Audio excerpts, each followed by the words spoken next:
បាទសួស្តីបងប្អូនអរគ្នាថ្ងៃនេះមានអាសង្ឃបិចមួយមួយរយៈនេះអត់សូវបានចេញវីដេអូថាការងារច្រើនរវល់ច្រើនពេកអញ្ចឹងថ្ងៃនេះមានអាសង្ឃបិចមួយកែដាក់បេនហើយយើងកែជើងបេនវាយើងស្វានជើងបេនដើម្បី0ខ្សៅឡើងចាប់ជើងបេនហ្នឹងហើយនឹងកែប្រព័ន្ធភ្លើងឡើង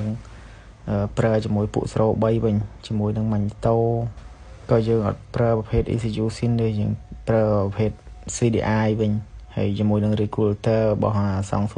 03ហើយយើងកែតង់ម៉ាញ់តិចវាឡើងវិញទាំងអស់អញ្ចឹងណាដើម្បីឲ្យវាត្រូវជាមួយប្រព័ន្ធភ្លើងពួក03ហើយជាមើលនៅពេលដែលវីដេអូបន្ទាប់ដែលពេលដែលយើងរៀបចំហើយបាទសួស្តីបងប្អូនអរគ្នានេះមកតវីដេអូពីអាសង្ឃបិចកែដាក់បេនថ្ងៃមុនណាឥឡូវយើងរៀបចំប្រព័ន្ធភ្លើងអីវារួចរាល់ហើយអស់ហើយអត់បានថតវីដេអូលម្អិតអាពេលដែលយើងធ្វើបងប្អូនដោយសារ